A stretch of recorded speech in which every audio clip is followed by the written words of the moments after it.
रामपुर नामक गांव में राजू नाम का एक लड़का रहता था। उसकी माँ घर घर जाकर काम करती थी और अपने घर का गुजारा करती थी। राजू अपनी माँ से कहता है, माँ, ये जो आप घर घर जाकर काम करती हो, ये मुझे बिल्कुल भी अच्छा नहीं लगता। बेचारी राजू की माँ करती भी क्या। और राजू की माँ का बस यही सपना था कि राजू अच्छे से पढ़ लिख जाए और कहीं अच्छी सी उसकी नौकरी लग जाए। एक दिन राजू जिद करने लगा कि माँ, मुझे तुम घर घर जाकर काम करती हो वो बिल्कुल अच्छा नहीं लगता। इस बात पर राजू की माँ बोली, नहीं बेटा, मैं चाहे कितने भी कष्ट उठा लूं, लेकिन तुझे पढ़ा लिखा कर अच्छा आदमी ही बनाना है मुझे। भगवान करे तू पढ़ लिख कर बहुत बड़ा आदमी बने, तेरी बहुत अच्छी नौकरी लग जाए, मुझे तो बस उसी दिन का इंतज़ार है।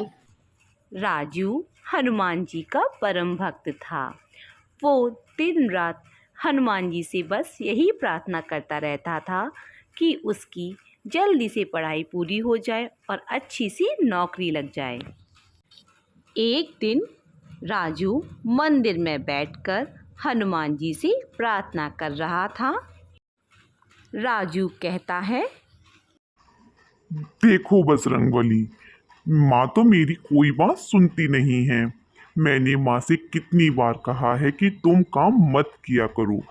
काम करना माँ का मुझे पसंद नहीं, लेकिन माँ तो मेरी कोई बात मानती ही नहीं। अब बजरंगबली, आप ही बताओ मैं क्या करूं? राजू को बजरंगबली पर पूरा विश्वास था कि बजरंगबली कोई ना कोई रास्ता जरूर निकालेंगे। ऐसे ही समय बीतता गया और राजू ने भी अपनी ग्रेजुएशन की पढ़ाई पूरी कर ली और राजू फिर नौकरी की तलाश में लग गया। राजू सबसे पहले मंदिर में जाकर हनुमान जी की पूजा करता और उसके बाद नौकरी की तलाश में निकल जाता। ऐसे ही समय बीतता गया। राजू रोज़ सुबह उठकर मंदिर जाता और हनुमान जी के दर्शन कर कर नौकरी की तलाश में निकल जाता, लेकिन कई दिन बीत जाने के बाद उसे कुछ भी हाथ नहीं लगा। राजू को उदास देखकर उसकी माँ ने कहा, राजू बेटा, तुम इतने उदास क्यों बैठे हो? एक ना एक दिन तो तुम्हारी नौकरी लग ही जाएगी। तुम हनुमान जी पर विश्वास रखो। राजू बोला, माँ, मैं कुछ दिन और नौकरी की तलाश करता हूँ। अगर मुझे नौकरी नहीं मिलती है तो मैं मेहनत मजदूरी ही करूँगा। राजू की माँ बोली, अरे बेटा, ये तुम क्या कह रहे हो? मैंने तुम्हें मेहनत मजदूरी करने के लिए थोड़े ही ना पढ़ाया है। तुम बस बजरंग बली पर विश्वास रखो, तुम्हारी सभी कामनाएं पूरी होंगी। अगले दिन सुबह उठकर राजू नौकरी की तलाश के लिए निकल पड़ता है। तभी उसे अपने स्कूल के पुराने मास्टर जी मिलते हैं। राजू मास्टर जी को देखकर बहुत खुश हुआ और बोला, प्रणाम मास्टर जी, आप कैसे हैं? आपसे बहुत दिनों बाद मुलाकात हुई। मास्टर जी बोले, हाँ हाँ राजू, मैं बढ़िया। और तुम कैसी हो? राजू, क्या तुम कहीं जा रहे हो? मैं तो तुम्हारे घर ही आ रहा था। मुझे तुमसे कुछ काम है। राजू बोला, हाँ हाँ मास्टर जी, मैं नौकरी की तलाश में ही जा रहा था। हाँ हाँ, आप बताइए, आपको कोई काम है क्या मुझसे? मास्टर जी बोले, अरे, हमारे विद्यालय में एक अध्यापक आने वाले थे, लेकिन वो नहीं आ पाए। अगर तुम इस सप्ताह विद्यालय में अच्छे से पढ़ाओ तो मैं तुम्हारी प्रिंसिपल से कह के नौकरी परमानेंट करा सकता हूँ। तुम्हारी माँ की ऐसी हालत देखकर मुझे तुम पे तरस आ गया और मैंने तुम्हारी बात प्रिंसिपल से पक्की कर ली है कि तुम अब स्कूल में पढ़ाने आओगे। और अब तुम मेरी जुबा का मान रखो और अच्छे से स्कूल में पढ़ाने जाओ। और हाँ राजू, याद रहे कि तुम्हें बहुत अच्छे से पढ़ाना है। जो टीचर अच्छे से पढ़ाएगा उसी की नौकरी परमानेंट की जाएगी। इसके बाद घर आकर राजू अपनी माँ को सारी बात बताता है और राजू की माँ उसकी बात सुनकर बहुत खुश होती है और राजू हाथ जोड़कर बजरंगबली से कहता है, हे बजरंगबली, मेरी मनोकामना पूरी करो। मैं आपकी सदैव सेवा करूंगा।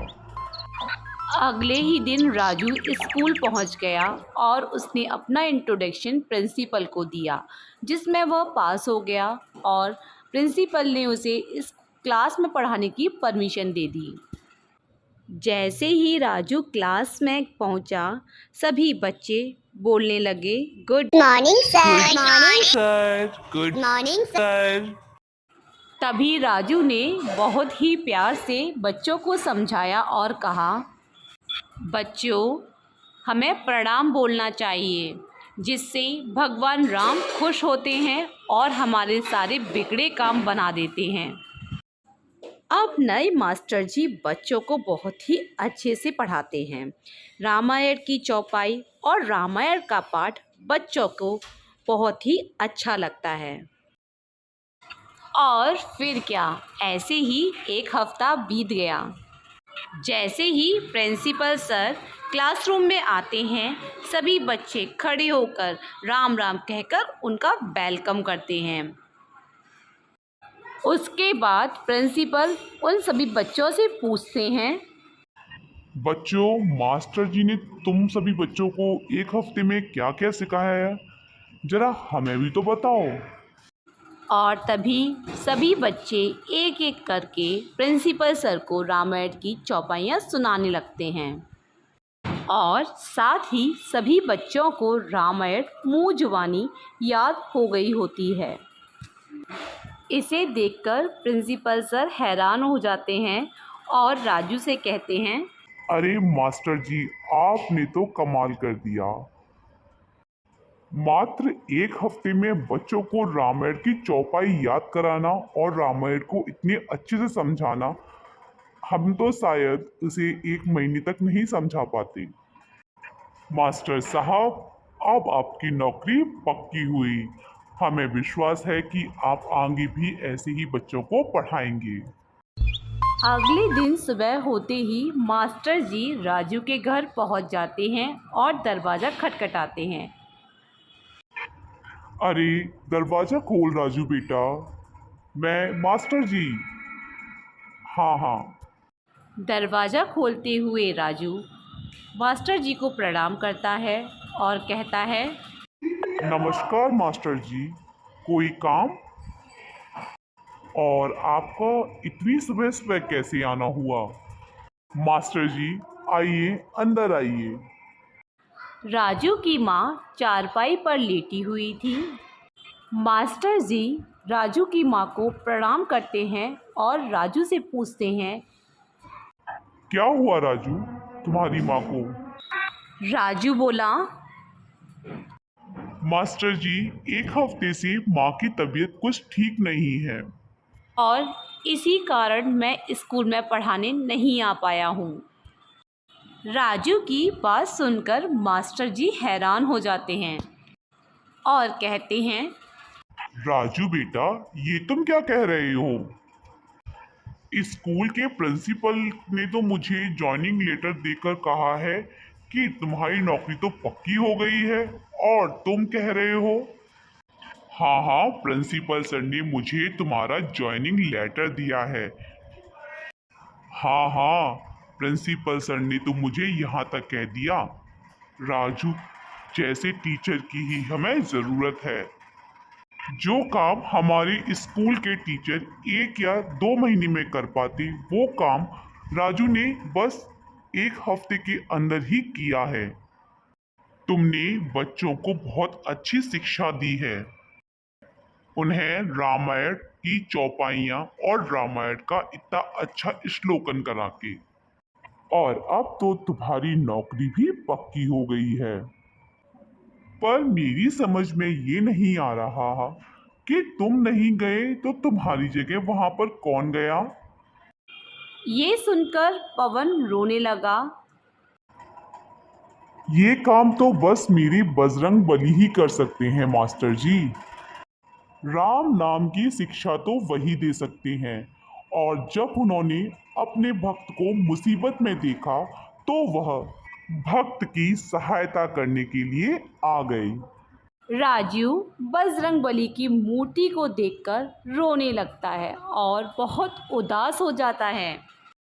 मास्टर जी ये सब देखकर बहुत हैरान रह गए और राजू से बोले, राजू बेटा, बजरंग बली स्वयं तेरी सहायता के लिए दौड़े दौड़े चले आए।